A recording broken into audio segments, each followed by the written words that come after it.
So, welcome back, gamers and gentlemen, to another special Gamer Culture episode.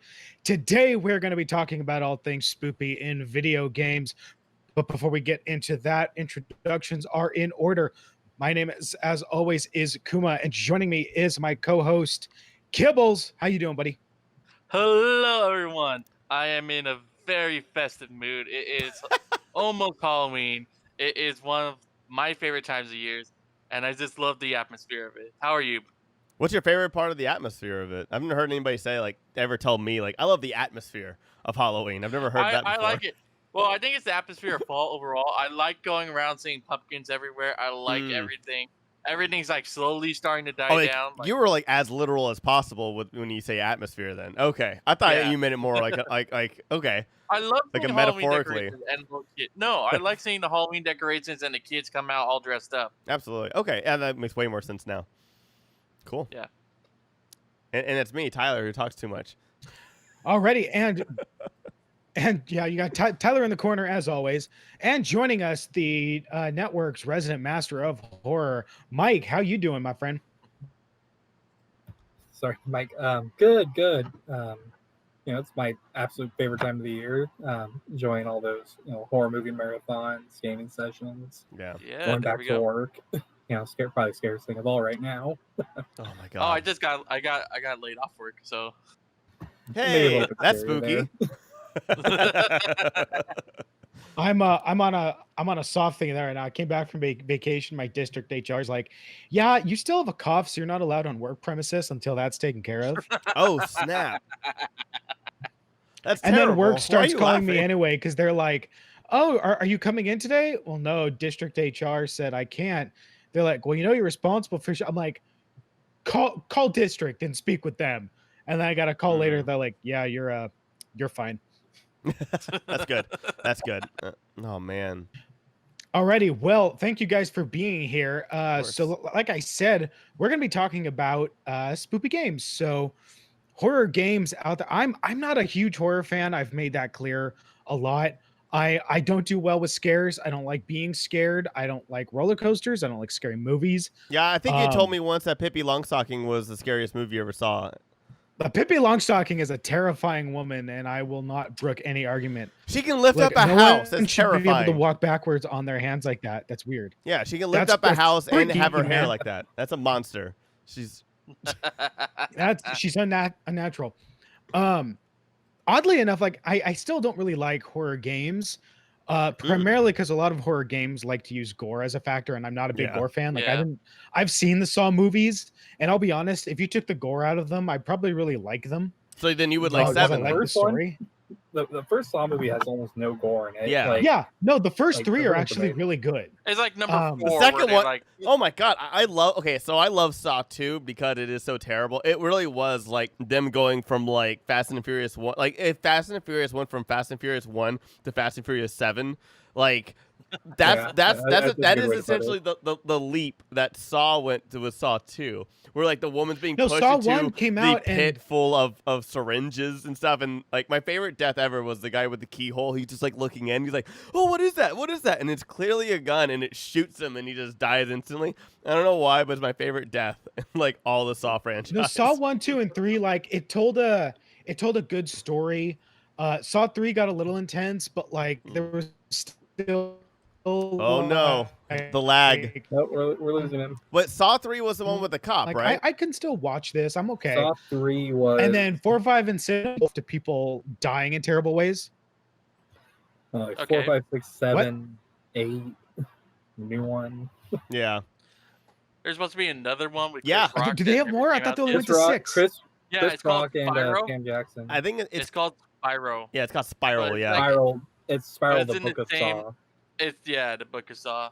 I think it's gonna be like a legacy thing, which I'm actually okay with. I actually am looking forward to it. I think it feels more going back to the roots of the series because, like you said, Saw became something it really was. And you watch the first one and you can just tell it's they weren't planning on doing all this. No, it was literally and there were so many retcons and unnecessary twists in that series. They're a guilty pleasure. I genuinely get a kick out of most of them, but the series really could have ended after the first one and been just fine. Yeah. The third one, maybe, I mean, I could have gone to. But I it liked didn't really learning a need to little go bit on. more about Jigsaw, and you know what I mean. But yeah. But anyway, this is GamerKulture. This is like a completely different Well, podcast. there's our Spyro.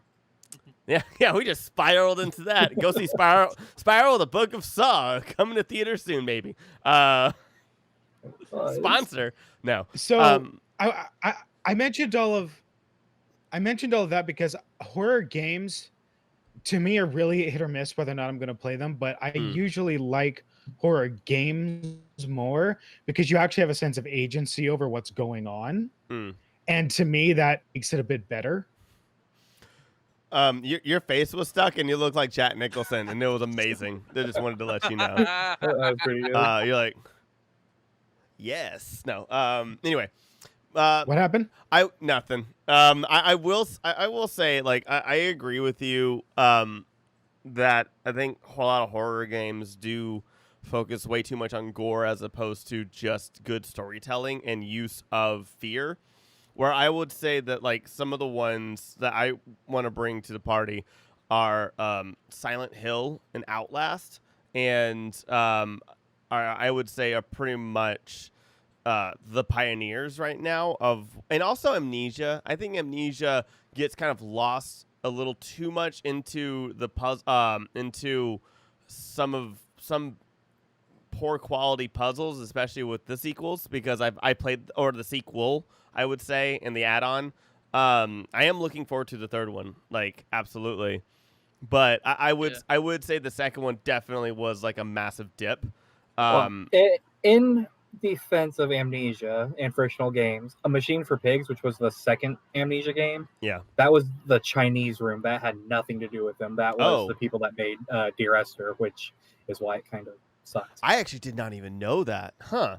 I was like, Frictional had nothing to do with A Machine for Pigs. That was all on the Chinese room. I would have said like Evil Within, but I mean it is a very gruesome game. But yeah, the second one though, like I didn't play the second Evil Within, but I heard I heard the second Evil Within was good. I really liked the first one. I never got around to the second though.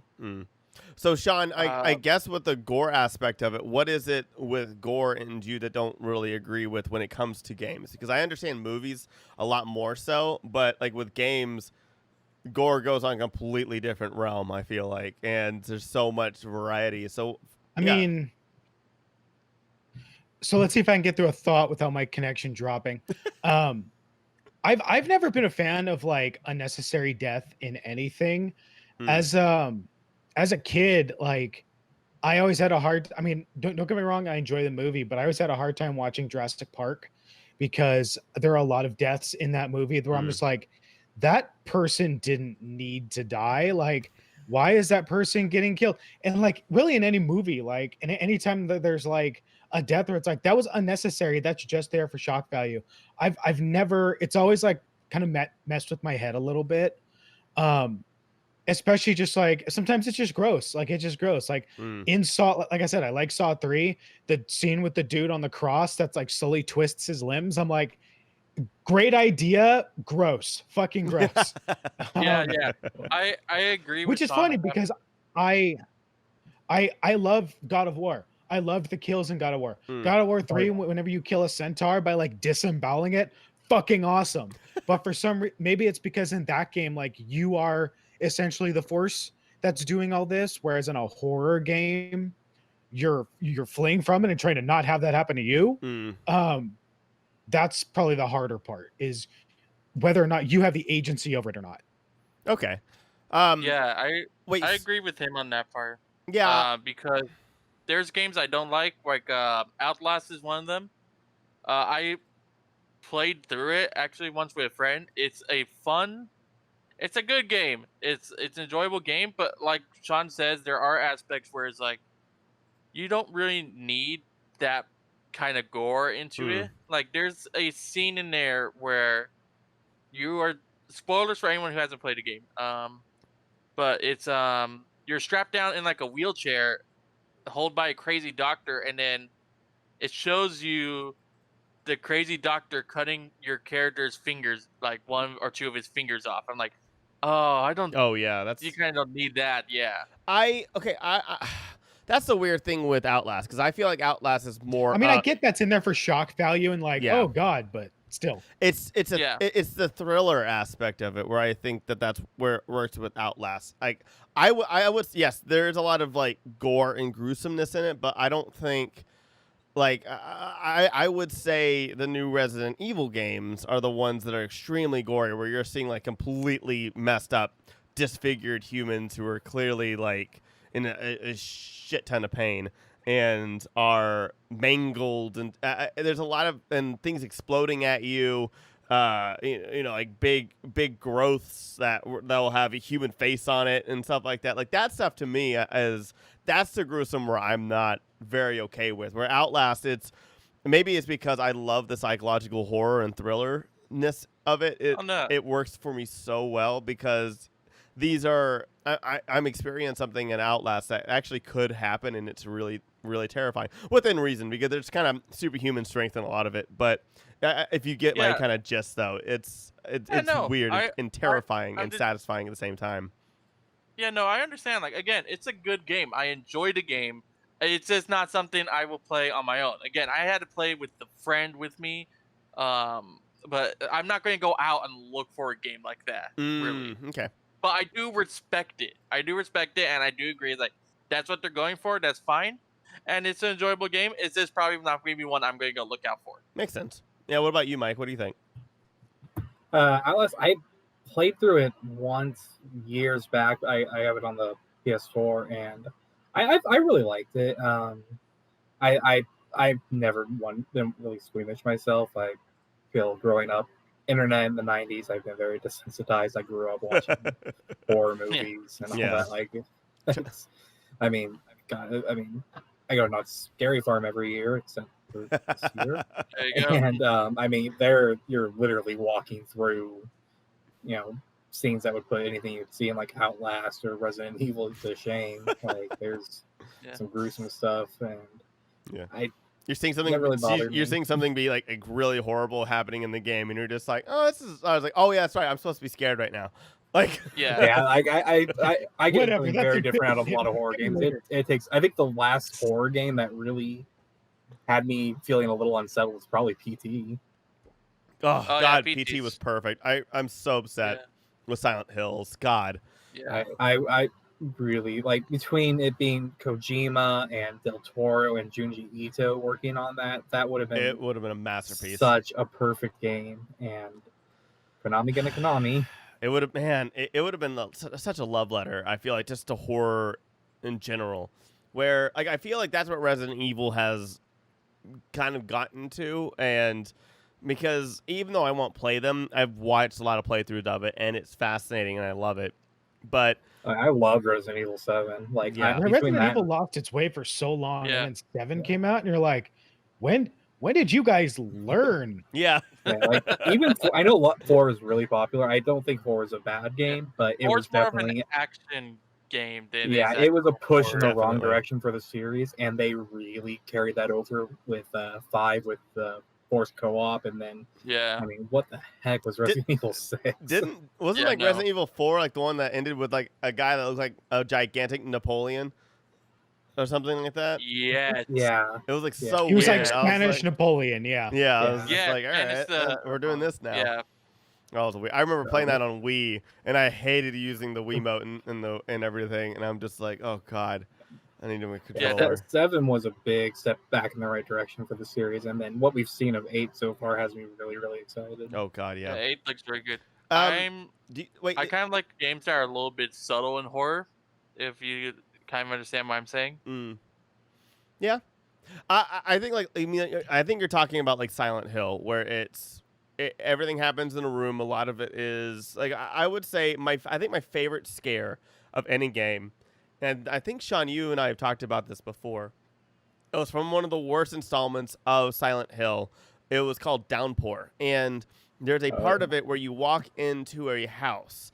And in the bottom, you walk into the house, and on the right, there was a staircase that goes up. And on the left, like it looks like, you're in the atrium, of course, when you walk in. And then it looks like there's a living room. But the living room has like this cage like it's like caged off though, and it has a door, and you go up to the door and it's locking. But you hear a woman crying, and you're just like, all right, that's gonna be something soon. And then you go upstairs, you hear a crash, and you go downstairs, and then the door is open, and then but you don't hear anything, and then you get a little closer to it, and then you hear a child laugh, and so you don't have a flashlight at this point. This is early on in the game, and then anyway, so you can't really go in.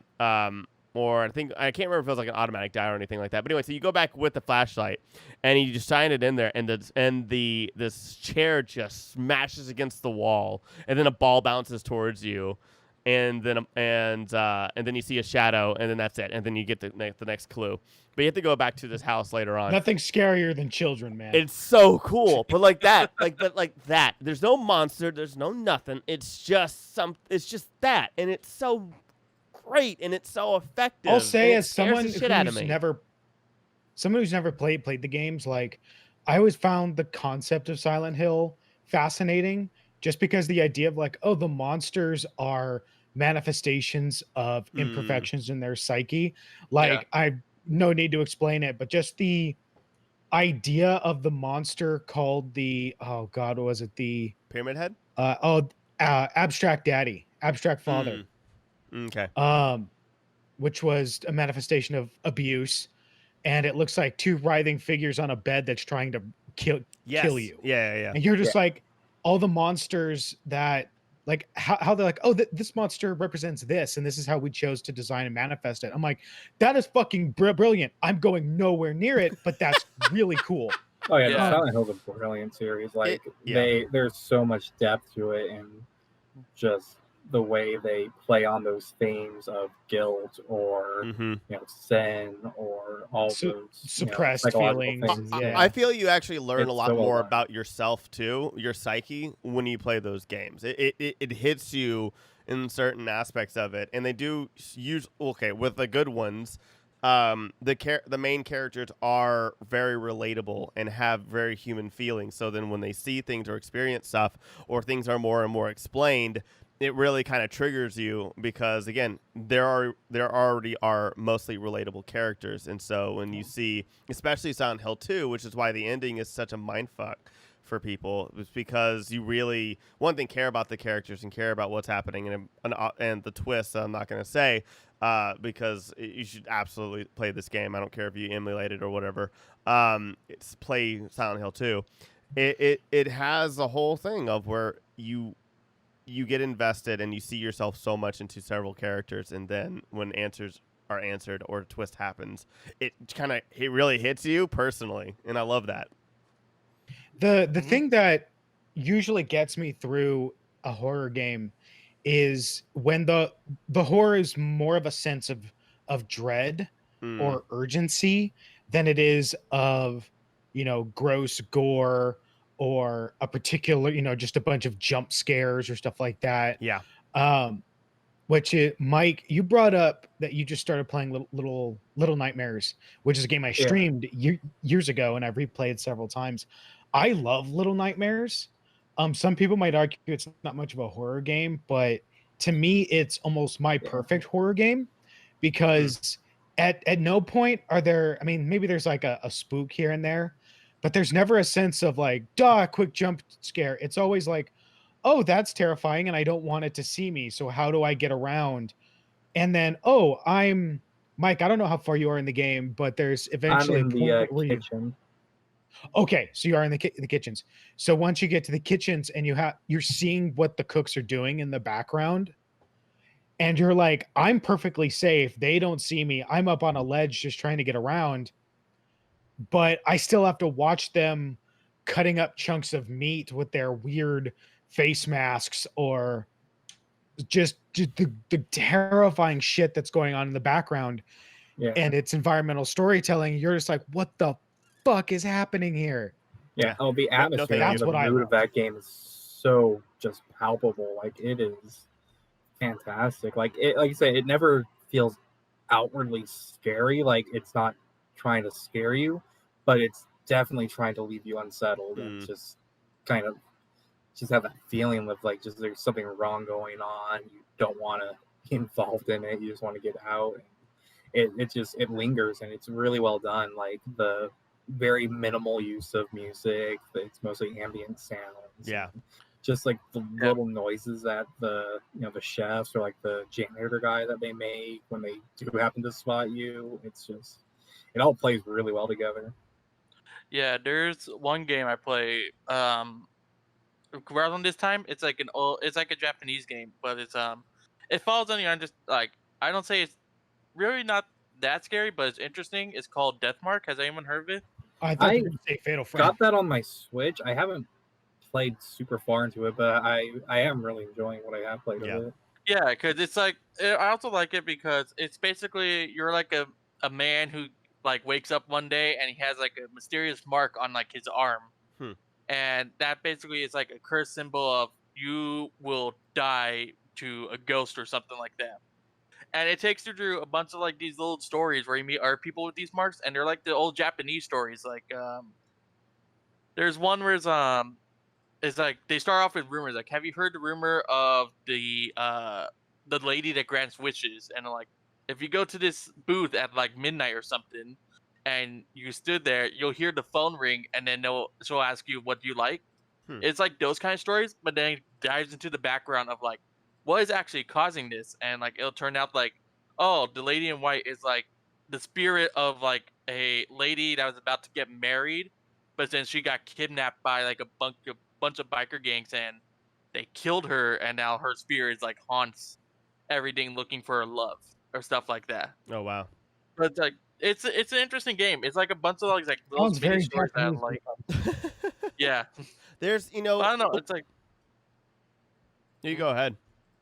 oh, I was about to say like it's not full of like jump scares, but I like the atmosphere the game like that creates within like the mood of everything. Like you're like like it's not going to I'm gonna say you're not in any real danger, but you always feel like is there something like watching me as you play the game or something like that.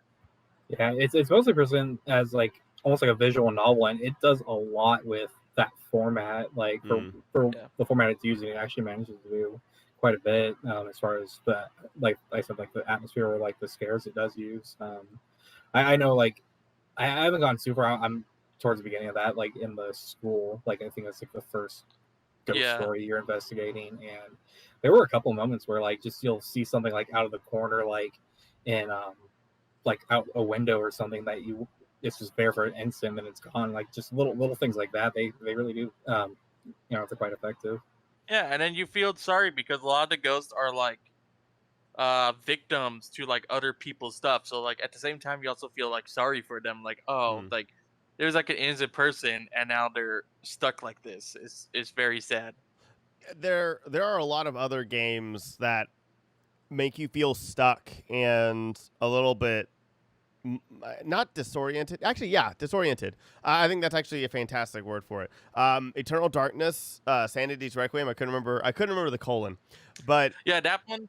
Yeah, that one's that a good is one. such a game. That is a game that definitely is a very cinematic experience.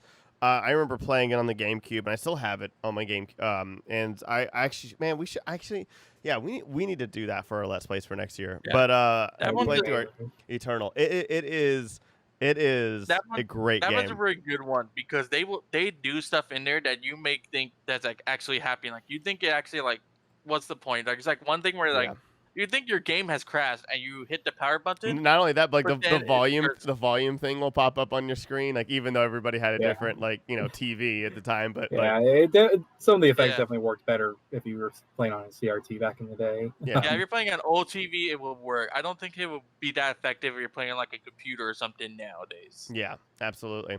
And like it was super Lovecraftian too. Like it played into the elder gods and they're tying into human history, Destiny, like like all the old stuff that that that would be terrifying. And another one is like one of the original horror games is Clock Tower, which Clock Tower, yeah, so good. Yeah, the Scissorman. The Scissorman.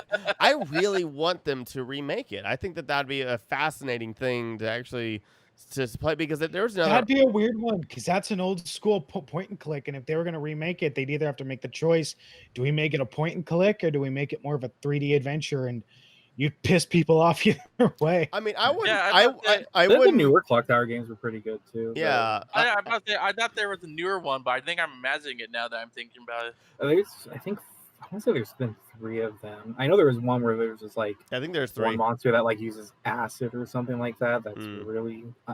I mean, You're going on a fucking trip, little man. It's actually really cool because right Hey, now, wrong acid. right now I'm playing through Dragon Quest XI, which is really cool because you can either play it with modern graphics or you can play it as 8-bit, which I think is very fascinating and cool. I will never play it 8-bit because what's the point? But I think maybe a Clock Tower remake where they can do it as a point and click, and maybe another one where it's not, could be cool and interesting. And especially have it be $39. It has name recognition because of certain YouTubers who have talked about it, but also it's always been. There's another game that came out for the Switch. It was a horror game from the 90s as well. I think it was a computer game. It was like a very taboo game, and they came out with a special edition on the Switch. And I was looking. What? Night Trap. Yes.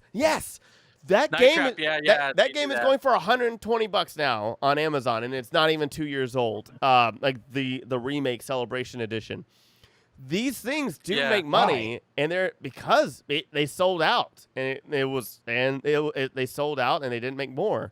And so limited run made a certain amount of games. They did pre-orders and that's their thing. They'll make certain amount of copies, and then once the pre-order's over, that's all there is. So like, and then those usually go for pretty expensive. Yeah, old games are big again. Look at Nintendo and all the stuff that's happening, Mario 35 and whatnot. Like, I think if they were to do Clock Tower like that, have it be $30 on the Switch or have it be $30, on Steam, I think it would kill. It would make a killing. Yeah, why not? I don't understand why not. And maybe update it, maybe not. It doesn't matter. It's still a fun experience. Do what? Still like a collection or something. All 3 games. Exactly. Yeah, there you go. And I think that's a great game for a horror. It kind of gets you spooky, especially like there's a lot of things in it, especially when they have like the quote unquote cutscenes of her face and stuff like that, and you actually get to see in 16-bit like her actual like distress and her being terrified is really effective still today. But also we live off of nostalgia where we have things like Shovel Knight and Minecraft that are boxy and weird and effective and so I feel like bringing in some of these old stuff, even like Fatal Frame, would be really. I was about cool. to say bring Fatal Frame back to America. It's been a long time. Yeah, that game got. Would be so happy. Wait, what did you say, Sean? I said my girlfriend would be so happy. She loved the Fatal Frame games. Yeah, there is a Switch Fatal Frame game, but I don't think it's gotten in the US. Oh, I don't think sucks. So.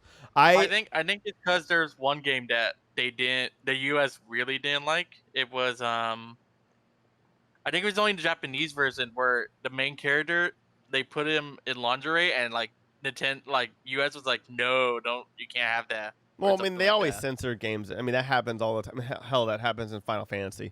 I mean, they'll censor stuff because we're prudes. But I've never played this game before. I had an ex-girlfriend who absolutely loved it and wanted me to play it. I never actually did play it. I heard that Alan Wake is essentially like the American, I guess, not what's the word I'm trying to think of, but it's basically our Fatal Frame. It's I could see that. You wouldn't, they're not comparable. I've played Alan Wake, and I've watched gameplay of Fatal Frame.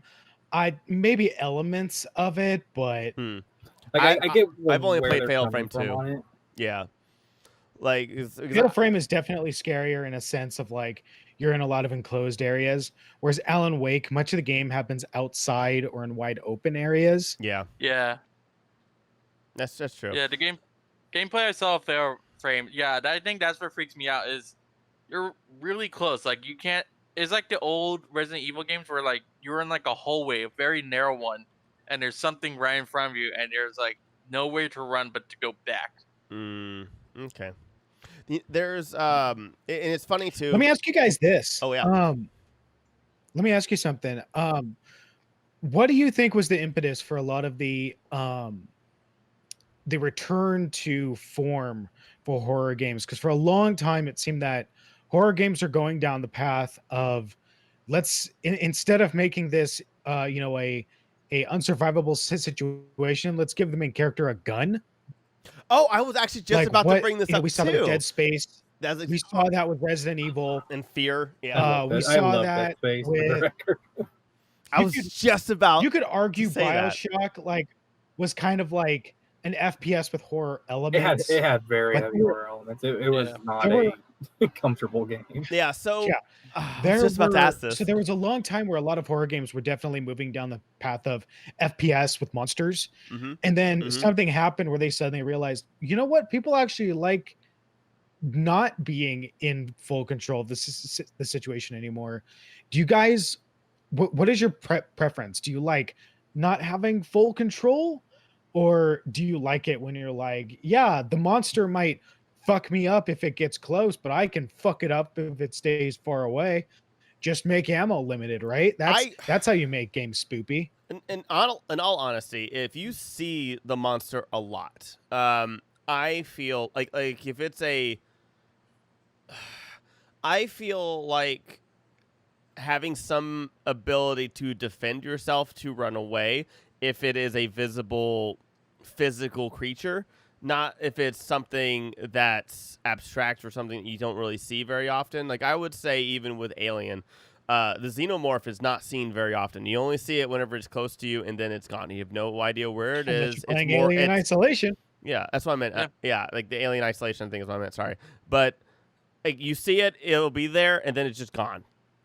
Same thing with Amnesia. I think if it's something along the lines of like Resident Evil, where you're able to kind of, I mean, that whole series, I would say that Resident Evil is more of, I would say like if you're lumping the entirety of the franchise together, it is more of an action adventure horror game. So having that, especially with 4, 5, 6, or kind of 6, and the original as well, it's gunfight. That is what that franchise is.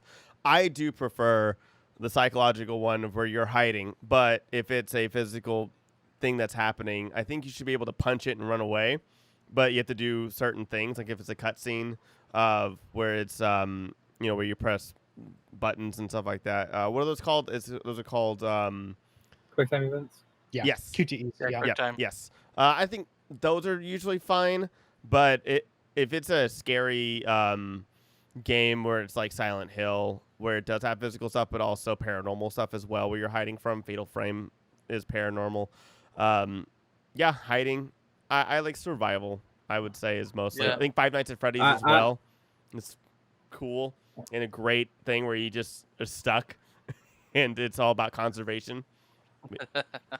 So I'm gonna go on. I'm gonna fillet frictional games for a little bit here because this is gonna play both into both of your questions, Sean. So I'm gonna actually go before Amnesia because I'm one of those guys, and I'm gonna talk about Penumbra, which was not Frictional's very, very first game, but it was their first really, mainstream, their mass market game. Spiritual successor, right? Amnesia was a success because of that, yeah. So Penumbra was released in 3 parts. There was Overture, Black Plague, and then Requiem. Overture was, takes place in the Arctic. Most of the enemies you encounter are these dogs running around in the mines and stuff, and you are able to fight back. I mean, it was a scary game, but you could jump on top of a barrel or something and just smack them until they're dead, and it just kind of eliminated a lot of that element. Whereas Black Plague, the enemies are these like supernatural, like zombie sort of things, and you can't fight back against them. It's like Amnesia. You can't fight against the grunts and that, the enemies of that. So it was a very. I actually talked with Jens from Frictional Games. I did an interview with him years and years ago. Oh, that's awesome. And I talked about that kind of the difference going from the original design with Penumbra, where you could fight back, to in Black Plague and Amnesia where you can't, and they said it's scary if you can't fight back. If you're left vulnerable, if you're helpless, you have to run or hide, and find a way to get around it rather than just killing it. Yeah. And then you see that again carry over with like Amnesia, where that's all about running and hiding. But you also have to be careful when you run and hide, because there's the whole sanity system. You have to stay in the light. Yeah. If your sanity gets low, it gets in. Then we have Soma, which has very few monster encounters. They're much more meaningful when they do happen. And the horror in Soma is entirely psychological. It's entirely about the kind of questions it asks you as a player to consider, the sort of concepts it talks about as far as the self and what it means to exist. Like the whole idea that the you that you are right now, your body replaces its cells however many times over the years. It's like the you sitting here right now isn't the same you that was sitting here a year ago or when you were a kid. Like does that mean you're not really you anymore? And then it gets into the whole idea of the consciousness and passing that on. I could go on and on about Soma. The ending of that game was so heavy, because I watched it is my all-time favorite ending in any horror movie, game, book, anything. The ending for Soma was so perfect. It was so bleak. It was a twist that wasn't even really a twist. Like if you paid attention, you knew exactly how it was going to end, because they tell you what's going to happen, and it still floored me when it did. I'm like, well, the first time you switch, I'll say that for anyone who hasn't played. First time you switch, you get this idea of like, because you have your little companion being like, no, it's fine. Yeah. But like you said, if you're paying attention, you understand what's happening. And then you switch a couple times throughout the game. And as you get closer and closer to the end of the game, you're kind of with your character and like, oh no, it'll be fine. By the time we get to the end, like we'll make it onto the arc thing. And then you get to the end and the ending happens and you're like, you saw this coming. You knew how this was going to end. Yeah, it's like you just got used to winning the coin flip, and then the one time where it quote unquote matters, you get to see what happens when you don't win the coin flip, as it were. Yeah. And it's just brilliant. Like that's to me like the peak of what horror is. Like it's just so bleak and hopeless, and it's phenomenal. And I mean, there's a little bit beyond that to the ending. There is quote unquote a happy ending to it that you do get to see, which is kind of a nice way to wrap things up. But even then, that ending, when it pulls back and you just know that, okay, so you accomplish your goal, but humanity is still basically just sitting on a computer somewhere floating out in space until he eventually does just run out of power, and what's left of us is just gone. Like, I could go on and on about Soma. That is my top horror game of all time. It's so much more. It bothers me that Amnesia. I love Amnesia, but Amnesia really was kind of. This goes to your first question. I think Amnesia is a big part of what brought horror back to what it's kind of becoming today. I'll agree 1,000%. It got so popular with like streamer culture, as far as the whole Markiplier or like people like that just overreacting, screaming at everything on their stream. That got really popular with kids. It made it a very successful game, and it really kind of brought that about, which kind of hurt Soma in the long run. And I have an article that goes over this a bit, but Soma being such an introspective type of game where the horror is more how it makes you think and the things it's asking you and what you take out of the game and those questions. That's where the horror really comes from, and that just doesn't translate well to a good stream. Like it's a scary enough game, you can kind of get away with it, but it's not like Amnesia where you get all these opportunities to just scream your head off and get a million likes for it.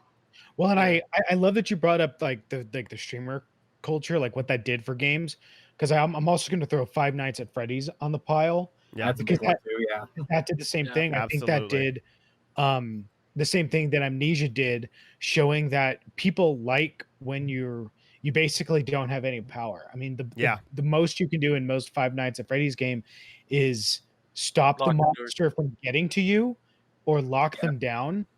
Well, it's like I said, it's also about conserving. It's also about conservation as well.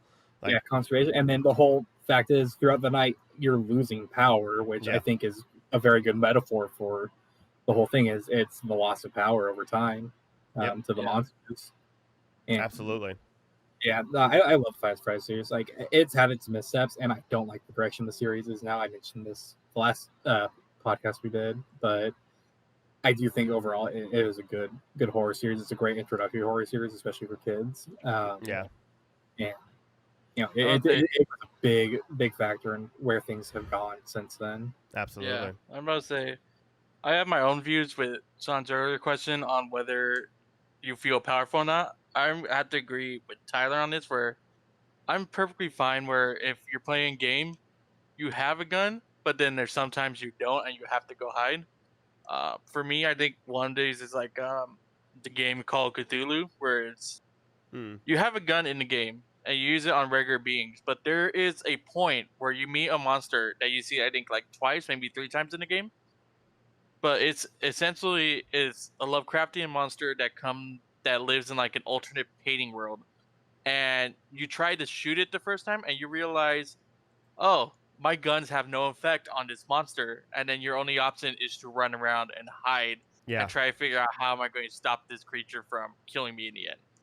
It's stuff like that where it's like you're so comfortable with like a weapon, and then suddenly they just take it from you, like in battle like that is what I really enjoy. Yeah. Yeah, I Absolutely. would say that taking giving you something to give you that comfort and then taking away. I was just thinking about Yeah. that too. It's a Yeah. Even if it's only for like a great little way to bit, tell the horror. yeah, even if it's just for a little bit, it does such a good job with everything. It's like we're gonna take this away from you for like 5 minutes. You're on your own. You have to find your way out. Yeah, horror whenever it does something different and kind of takes you out of the element and then makes you kind of think. Like I would say Eternal Darkness is the same thing. Is like that's what really affects me the most. That's why Silent Hill always does those different rooms and different things and different scares and stuff like that. And Resident Evil 7 also did the same thing as well. I would also like Yeah. to mention like the Blair Witch game I didn't play it, but it looked fascinating when I saw playthroughs. There's other games out there too. Indie games like Witch Hunt, and I would even say the Bigfoot one that I'm Oh, very the Bigfoot one. Yeah. intrigued by. But I would say there's another indie. I think it's indie.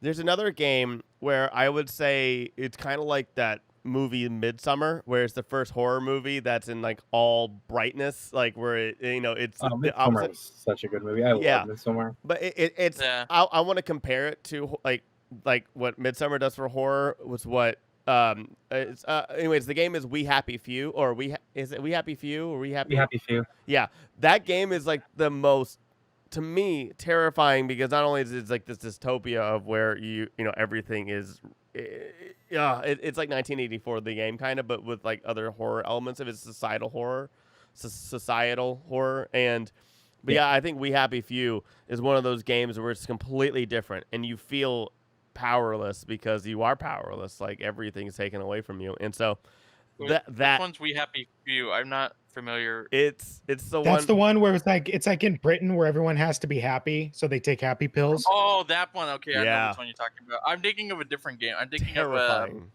a Taiwanese kind of game where it's like you're back in like I want to say 1980s, maybe somewhere around there, where it's like communist Taiwan or something like Are you that. talking about Devotion? Because I was actually going to talk about that later. Oh, okay, never mind. I'll let you No, talk you're about that. totally no. I was going to because it was going to be my question at the end of the podcast actually, but never mind. Anyway, Oh, Sean, what about you? You didn't answer your own question. About what, like which I prefer? Well, yeah, or just yeah. I mean, just you got to answer your own question. I mean, I'm waiting for my connection to not be solid red and for everyone else to be jumping around. So, I mean, for me, like what makes a better horror game to watch, because like I said, I don't play many. If I'm playing something, I would prefer a way to not necessarily just blow my way through all the monsters, but a way to like at least somewhat defend myself. Hmm. Like I think I'd be willing to play the remakes of RE2 and RE3 that have come out. Because I think a lot of those, as much horror as there is of all the monsters and zombies being around, I do kind of enjoy that tension of conservation of resources. I definitely think the best thing for horror is usually no way to defend yourself, because that's usually the best way Okay. to truly achieve that feeling of, I need to protect myself. Survival horror games are probably, I think, the best mix. The ability that you do have the ability to defend yourself, but you have to conserve. It's usually better to run than it is to fight. Yeah. I would God, and then games that just take it to the next level of saying, you know what, we are going to ambiance the fuck out of you, and that's where the horror is going to come from. Like that game Anguish, I think it is, or Agony. Is that the one that they one want? that's set in hell? Yeah, that's the one that's in hell. That was the one that was originally AO, but then they had to bring it down to M or something like that. Yeah, yeah. Holy they shit. censored it, and then they released a patch for the PC version that uncensored it. Yeah. And that I thought was brilliant. I really liked that aesthetic and that choice to say that we're gonna put you in hell, which is a terrible place, but we are just gonna make it this varied wasteland of the worst landscapes you could possibly imagine. Just walls and floors made of bleeding bone and flesh, monsters. So it's like, I think there's one cutscene with a succubus, and like you're like, oh, succubi, like they're sex demons, they're not that bad, right? And like she's literally just like fucking a corpse to just like tearing it to pieces. Jesus To be fair, they were Christ. very, very sexy demons. Look, A plus on the design, but a little rough for me. I'm not, roll it back, couple safe words maybe. She took it a little far. But no, just that ambiance, like when your world is telling the story, that's what gets me. That's why, like, I've always been fascinated with Dark Souls, even though I'm not any good at them, because it's the world that tells the story, and I love that. I love that I have to pay attention to the game and not just zone out as people give me a word dump. Yeah, I'm about to say, I think that's kind of what I like about the Five Nights at Freddy's. Like, other than the jump scare horror aspect, is you dive into that world if you're really paying attention. There is like a horror story going on in the underground of it, on top of the horror jump scares you get straight up in front of you. Absolutely. Yeah, and the Five Nights at Freddy's, honestly, they jump scares in general do get a bad rap, and I know, being quote unquote the horror guy, I think my opinion with jump scares, I've been asked about it before. Jump scares are inherently bad. Yeah. They just have to be earned, and I honestly do think that the Five Nights at Freddy's games, they do earn their jump scares. Like, there's a lot of tension throughout the nights, and they build up to it. It's not just cheap, like in your face. Like it's deserved. They do the jump scares probably better than most games do, I think. I Have you guys ever absolutely seen agree. people play the VR versions? No, God, no. Yes. Seen a couple Jesus. playthroughs of them. I'm good. There's one of the funniest things I ever saw was when you're playing the VR version of the first game. If you get up and you try to walk out of the room, it automatically spawns Foxy to just sprint down the hall into your face. So if you're like, fuck this, I'm out, I'm just gonna leave, and you get up and walk out, he just like runs at you immediately. I'm like, brilliant, fucking brilliant. You gotta love when they think of everything. I think that's another aspect of horror I like, is I like the mystery in horror, if you know what I mean. It's like you're kind of just thrown into a place, and then I like figuring out, okay, what the hell is going on here? What had caused this? Like, again, like the only thing I could think of is like Call of Duty. Like, yeah, I got sent to this town to look for a lady, but everyone's funny. What's causing this? And if you know Lovecraft, you know what usually causes everything like that. But that's what I like. It's like that's like weird shit. Yeah, it's like, but that's what I like. It's like you start off in this weird place, and then you're trying to figure out what events led to this happening to this place. That's what I like about horror, for me at least. Yeah, good mystery, like a good thriller, like mystery.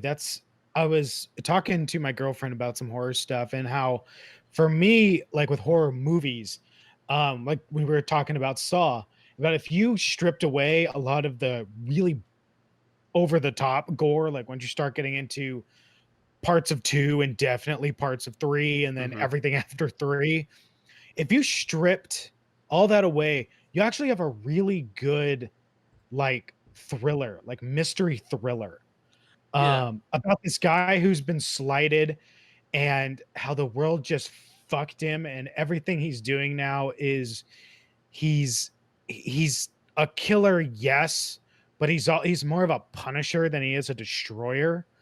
That's a good Um, way to put it. and that I think is a fascinating type of villain. It almost Yeah, reminds me of Jacob's a Luke great 7. character. Yeah.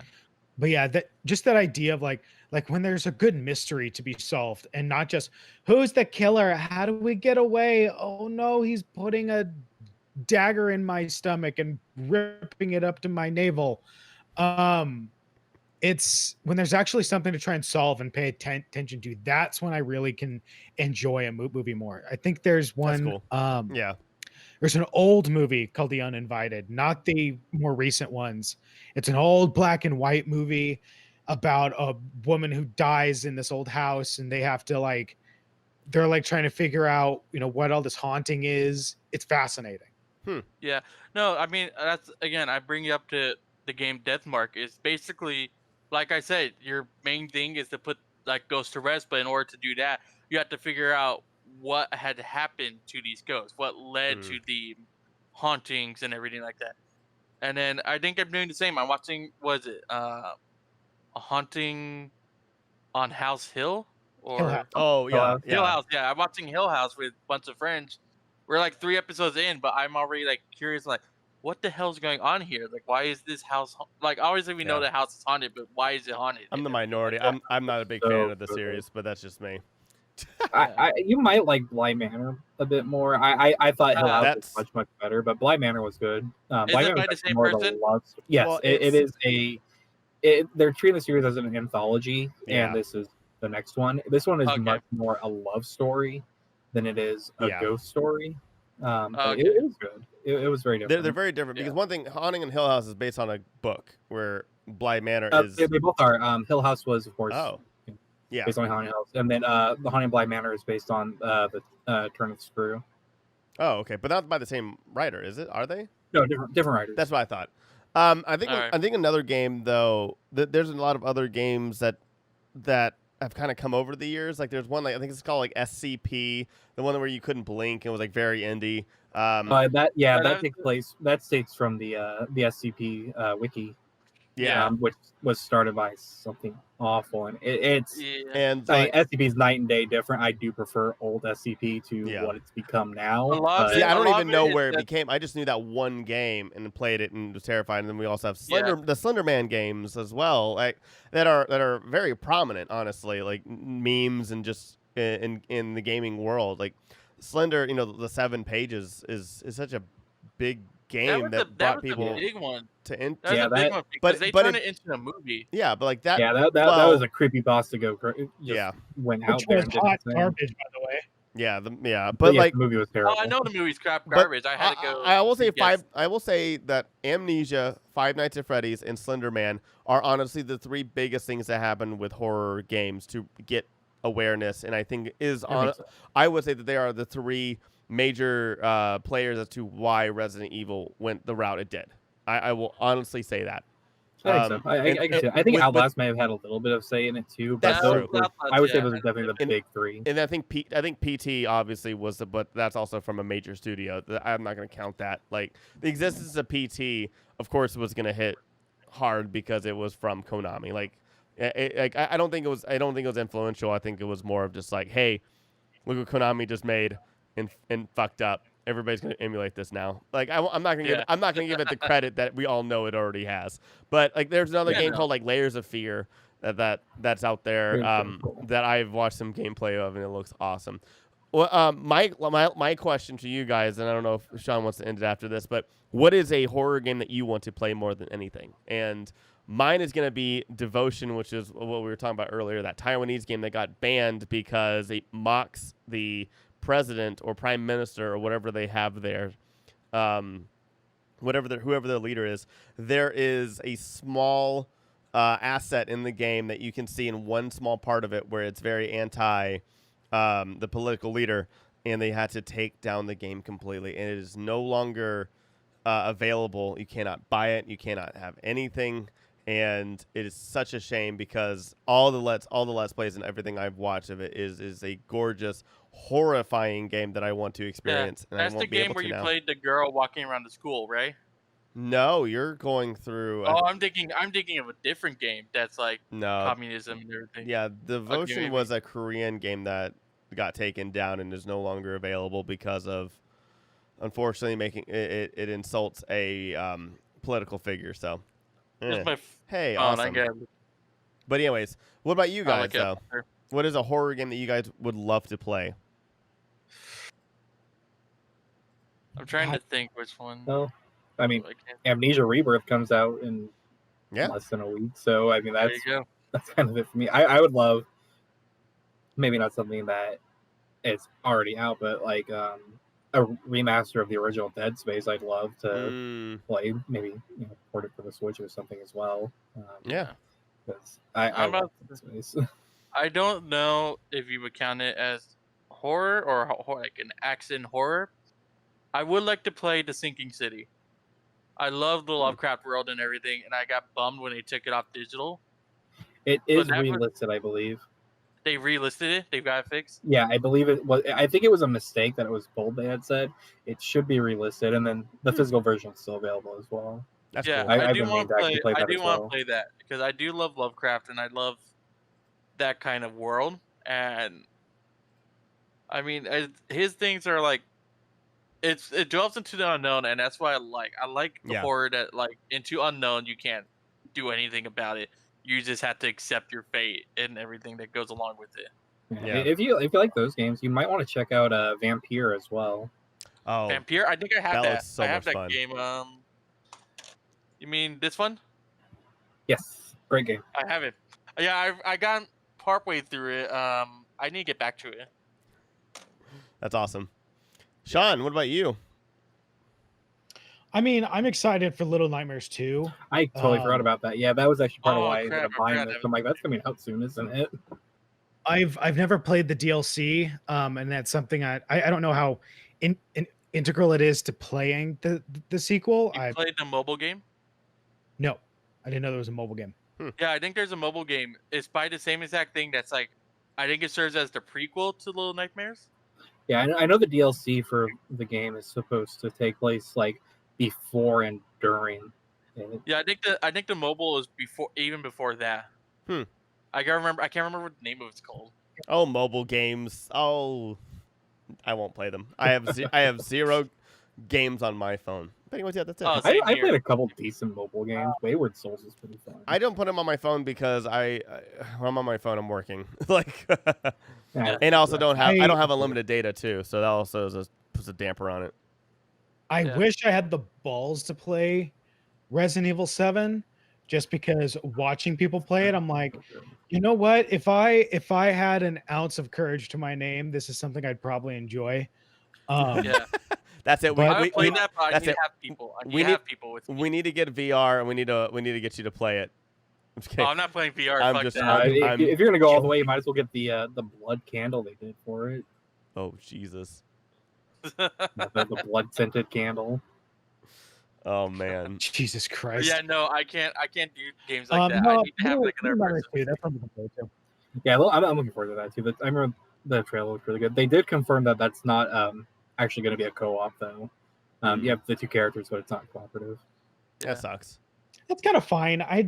The idea of co-op horror to me has always been like, Yeah, I'm the same way. Like, horror is best when you're I mean, alone. I don't. I mean, I agree, but I think at least if it's available and it doesn't affect the game, you know, some people maybe just need that other person there. And so, like, I understand if somebody is scared or if it is like somebody kind of new to horror, and it's a good way for them to play with their buddies to make it easier Yeah. for 'em. Like, I think accessibility and also getting people into the horror genre is more important sometimes, especially like That's right fair. now when we don't have so many horror games coming out. it can be done Yeah. well. I think if you look at something like Resident Evil 6, Resident Evil 5, that's a great example of it being done very poorly. Because Yeah. at that point, it's not it wasn't really a horror game anymore. Yeah.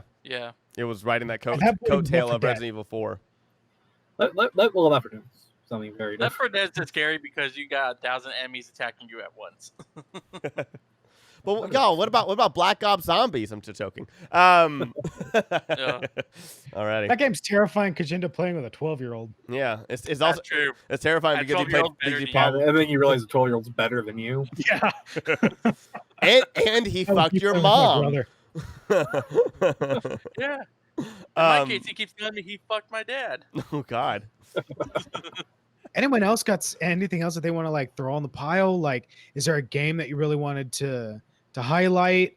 Is there something you really wanted to say about horror games? Like, if there's something like what really you love about it, what makes it best for you? Like, anything else? I mean, I think I next could year. go on.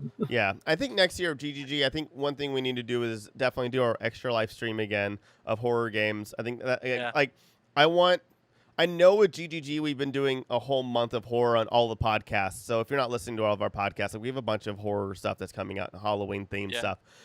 But I really want to do it bigger with GK. And also our Let's Plays. I think like this year we're just doing BioShock, and then I have a special guest, and I'm going to play through Silent Hill 1 soon, but that's going to go through November. But I want more horror games and GK to do some stuff, and I think next year we'll I do still a remember stream. the scariest thing about our horror game 24-hour stream that we did a few years ago was my sleep schedule.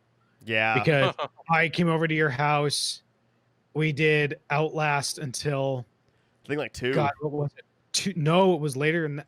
No, it was like till 2, and then I had to stay up because someone was streaming until 4, Yeah. and then I streamed Sister Location from like 4 until 7, and then I had work at 8. Jesus. Yeah, Oh, that was. yeah. I don't know if we want to do 24 hours again, but I think we could definitely do like the 8-hour stream. Yeah, like maybe Like, 10 hours. Yeah, maybe we can get all of us together and we can play a game. Oh, Yeah. and the game we should keep in mind for them too is, have you heard of this game that's out right now called Phasmophobia? Oh, I Yes, thought you were gonna have. say Among Us. Okay, I do want to play So- that one. Mike, I saw you shake your head. I think you would dig this. You are a ghost investigative team. You are not there to excise the Oh, ghost. You are snap. just there to identify it. So you roll up in your truck, you go into a house, and you investigate various phenomena. And then you have a notebook where you list 3. You have to identify 3 clues, and depending on the ghost, they'll give you 3 kinds of clues, and then that will allow you to identify what kind of a ghost it is. Then you get the fuck out of the house. Uh-oh, the ghosts are Back fucking with to him your because he's truck. telling their secrets. Everyone loads up their clues. Hopefully you did all the side objectives. Hopefully you did all the side objectives, and then if you guess correctly, you get more money. And then money allows you to buy better equipment. So like sometimes you'll go into a house and it's like, did anyone bring a thermometer? No. Okay, well, we have to hope that if anyone sees their breath, then we'll know that this ghost has dropped the temperature to freezing. Because if you have a temperature or an actual thermometer, then you can say, oh, that's one of our clues. EMF level 5, that's a thing. Dude, this is amazing. This is like Ghost I Adventures, like the this game. This sounds right up my alley. What is scare this? you, they will kill you. It also has the Knights effect, where it's like one of those games where if all the characters are like right next to each other in game, you're perfectly fine. But then as each character spreads out, you don't hear them no more. It gets like Unless someone has someone has a walkie. Yeah, unless It's someone like- has a That's radio. really cool. Yeah, What a game is walkie, this and then again? you can use a radio to speak to the ghost. Phantasma? And Phasmophobia. And then- Phasmophobia, Oh sorry. my god. The ghosts will respond to you speaking into the game. So if you're like, what is your name? If it's nearby, it might say its name. If you're like, how old are you? It might say child or adult. Some ghosts get angry as you speak to it more and more. Some ghosts will only attack if there's my one God, this is so person in the cheap, too. house. Yeah. This sounds awesome. Yeah, this sounds right up my alley. Yep. Okay. Yeah, it's a good And it's a- multiplayer like Yep. horror game. Is it if multiplayer? you've seen- Yeah, because I know Markiplier streams it with his buddies. Markiplier streams it. Achievement Hunters just streamed it today. Here's a good way to do. I know horror multiplayer. Yogscast does a couple streams of it. I think they did a few streams, or at Oh my least one of god. them. Okay, I want to play this. Yeah, I do want to make. I am going to be doing my top 10 horror games list. I should have out Hell yeah. hopefully next week. Cool. Okay, cool. I'll look for it. Awesome. All right. Anything else, Sean? I'm good. No, that's it. I think that was a really good discussion, everybody. Thank you. Of course. Yeah, I think we're good. Well, yeah. All righty. Sean, where can they find more gamer culture stuff? Alrighty, so you can find GamerKulture at gamerkulture.com. You can find a huge backlog of videos, reviews, articles, and podcasts. You can also find GamerKulture on Instagram, Facebook, and Twitter. That is GamerKulture, one word, culture with a K. We do occasionally make various gaming themed posts, so make sure to check us out, follow us, and of course, check out all of our backlog of content here on the Grand Geek Gathering. Kibbles, where can they find you, buddy? What do you do? You can find me on Instagram at Kibbles Plays. I changed my tag, so now it's Kibbles Plays. I'll be posting a lot of my collection there, and I am actually getting back into streaming now. I got a few more test runs, but I'm hoping to get back in stream. So you can follow me over at Kibbles Plays. Nice. Very cool. So Kibbles Plays, keep an eye out for it. Mikey, what do you do and where can they find you? All right. I do writing for the Grand Geek Gathering, so you can find any of my content on there. I do top 10 lists, I do reviews, I do just random thoughts on things. Like I said, I do have a top 10 horror games list I'm working on, as well as a top horror remakes for movies that I'm planning to do as well for this month. So check out those when they go up. Nice. You did say that you're a big fan of Halloween Horror, or not Halloween Horror Nights. Halloween Haunt. Halloween Haunt, excuse me, wrong park. Halloween Haunt. God. He has a massive log of several articles ranking every single maze they've done for years.